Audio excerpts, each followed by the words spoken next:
Olá amigos investidores, estamos de volta para mais um vídeo. No vídeo de hoje a gente vai falar sobre o FII Infra BDIF 11 da BTG Pactual. E vamos tratar da leitura do relatório do mês de fevereiro que acabou de sair, está quentíssimo, que trata dos dividendos distribuídos agora no mês de março. Mas antes da gente entrar na leitura do relatório propriamente dito, a gente vai passar algumas informações, alguns números importantes para vocês do fundo. Nos últimos 12 meses o fundo distribuiu um dividend yield equivalente a 14,5%. Sim, meus amigos, 14,5% em um fundo isento de imposto de renda. E lembrando que aqui é high gradezão, ou seja, 14,5 é muito relevante para um fundo high grade. E detalhe mais, o fundo está com P sobre VP de 1,03, ou seja, ele está com 3% acima do valor patrimonial, ou seja, ele está com ágio. E quando ele está com ágio, o que acontece? O dividend yield dele, na realidade, ele diminui. Então, trazendo ele para um valor mais real do dividend yield, se o P sobre VP estivesse 1, o dividend yield do ano dele não estaria 14,5, estaria sim 15%. Meus amigos, 15% é muito top, principalmente considerando que a gente já está com um patamar da Selic abaixo de 11%. Então, para vocês terem uma ideia, quem faz um investimento atualmente em 100% do CDI, com 2 anos dele depositado, parado, sem fazer nada, ele tira mais ou menos, se fosse a preço de hoje, a valores de hoje, 9% de yield no ano, 9%. E o BDIF está pagando, na realidade, 15% no ano, 6% de yield a mais. O patrimônio líquido do fundo, por enquanto, 1,16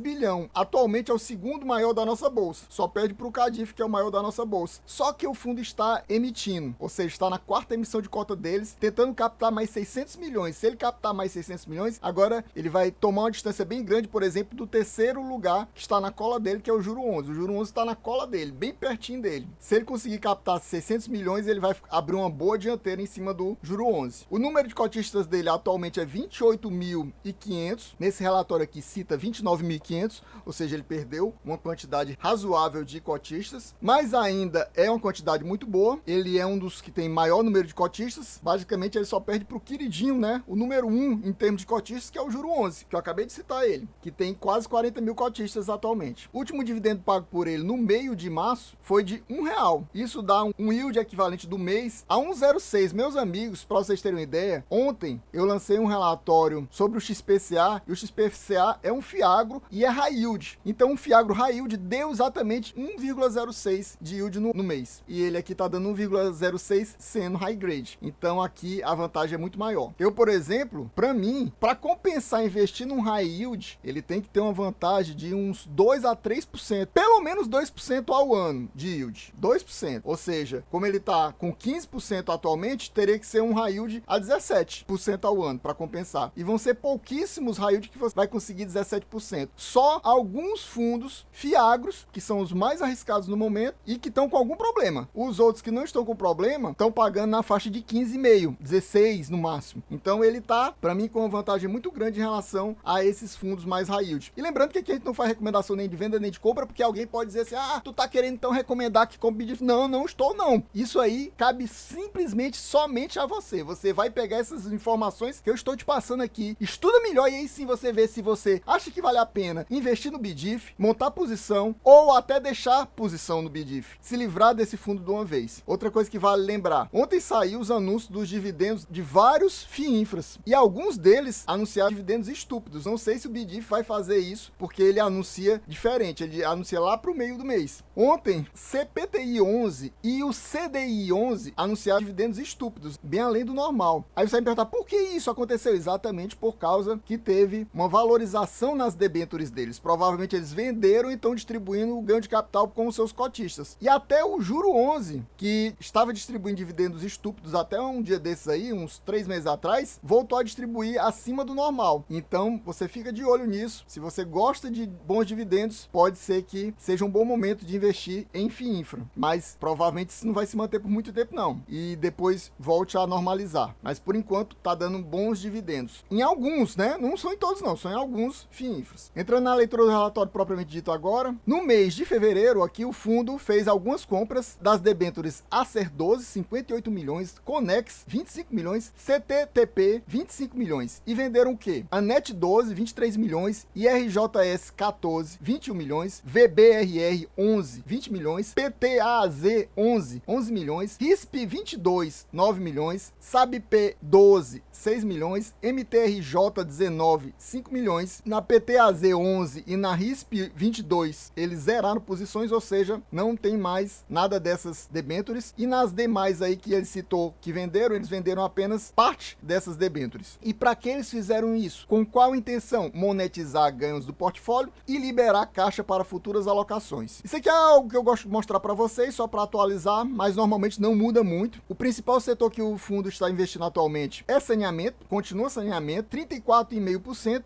mais de um terço da carteira é só saneamento, telecomunicações 18%, energia dividida em geração de energia e transmissão de energia 15,8%. Se você somar esses três tipos de setores aí que ele está alocando o capital dele, cerca de 70% da carteira é investido em saneamento, telecomunicações, em energia, e o restante nesses outros setores, como iluminação pública, rodovias, aeroportos, indústria e mobilidade. Lembrando, como ele é um fundo high gradezão, como todos os FIINFRAs são basicamente, ele tem boa parte da carteira dele devedores com rate, em rates bons, aliás. Então você vê que apenas 26% da carteira dele, um quarto da carteira, não tem rate. Os outros 3/4 têm rate. Então isso é muito bom porque deixa o fundo mais seguro. Os devedores são mais seguros, mais difícil de dar calote no fundo. E, como a gente já sabe, o fundo é basicamente um fundo que é todo atrelado a debêntures. 95% da carteira é debêntures, o restante ele está em caixa. O fundo teve início na bolsa no comecinho de abril, ou seja, no comecinho desse mês agora de abril, ele vai completar 3 anos na bolsa. O volume diário dele de vendas é 2,5 milhões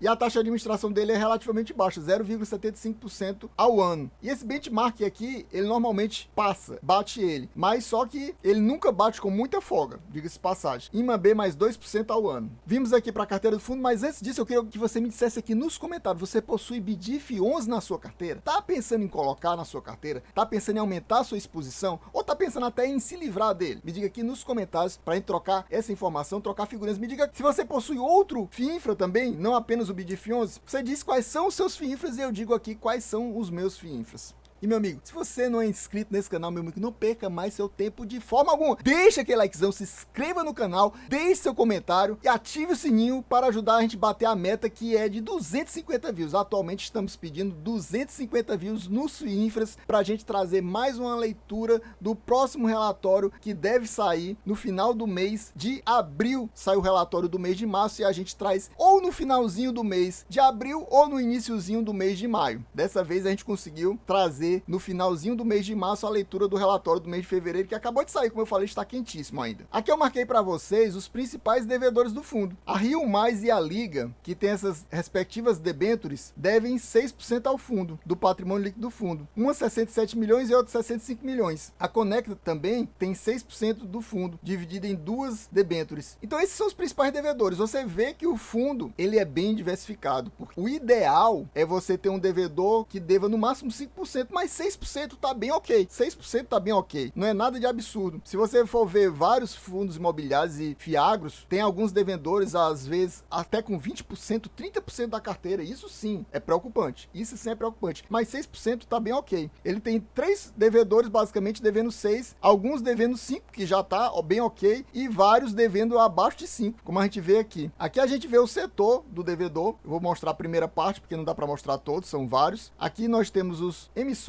Aqui temos o valor da dívida. Aqui temos o percentual indexado ao patrimônio líquido do fundo. Aqui temos os indexadores. Eu vou mostrar para vocês que ele tem alguns devedores que pagam em CDI, mas são poucos. É cerca de 15% da carteira, ou seja, ele é basicamente um fundo indexado a IPCA e não a CDI, mas tem esses 15% mais ou menos em CDI. Aqui a gente vê as taxas. Eu tô achando que tem alguma coisa estranha com essas taxas do CDI. Se você olhar, se for CDI mais 8,37, CDI mais 9,5, CDI mais 10,97, CDI mais 9,59, seriam taxas altíssimas. Eu acho que ele colocou uma equivalência em relação ao IPCA aqui. Por isso que ficou essa taxa tão alta. Porque nem faz sentido uma empresa de saneamento que é rating AA, duplo A, tá pagando uma taxa de CDI mais 8,5. Uma outra AA menos, pagando CDI mais 9,5. Não faz sentido. Não faz o menor sentido, diga-se passagem. Então eu acho que deve ter algum erro aqui. Eles devem estar fazendo equivalência com IPCA. Como se fosse IPCA CDA mais 8,37, IPCA mais 9,51, aí sim faz sentido. Mas não CDI mais isso aqui. Por isso que eu acho que essa taxa tá errada. Aqui a gente tem os spreads. Normalmente o spread que ele fala em relação a NTNB seria o ganho em relação a NTNB. E aqui a gente tem os rates. E aí a gente vê que tem algumas empresas realmente sem rate, como eu falei, 1/4 da carteira não tem rate. Os outros 3/4 tem rate. E aqui temos o restante da carteira do fundo. Como eu mostrei os setores, os devedores, que os valores devidos, aqui os percentuais do patrimônio líquido atrelado a cada um desses devedores. Aqui os indexadores, a gente vê que tem mais 2 CDI, a gente já tinha visto mais uns 4 CDI acima. Aqui são as taxas e aqui a gente vê os spreads. Totalizando aqui, debentures, como a gente já sabia, 95% da carteira, basicamente é um fundo todo atrelado a debentures, ele não tem mais outro tipo de dívida, ele é debentures e um pouquinho de dinheiro em caixa, 5% de dinheiro em caixa, 1 bilhão 116 milhões em debentures, 53 milhões em caixa, totalizando aí cerca de 1 bilhão e 16, quase 17 bilhão, ou seja, cerca de 1 bilhão 170 milhões praticamente. E aqui temos o spread em relação à NTNB, ou seja, é como se fosse ele estivesse pagando 2,61% acima da NTNB, que atualmente é na faixa de IPCA mais 5,6%. Então a gente vai ficando por aqui, pessoal. Espero que vocês tenham gostado. Quem gostou, sabe, se não for inscrito, meu amigo, não perca mais seu tempo. Se inscreva agora, deixa aquele likezão, deixa o comentário aqui pra gente conseguir bater a meta de 250 views para trazer mais uma leitura do relatório do mês de março, que provavelmente a gente vai fazer no finzinho do mês de abril ou iniciozinho do mês de maio. É isso aí, valeu, até a próxima e fui!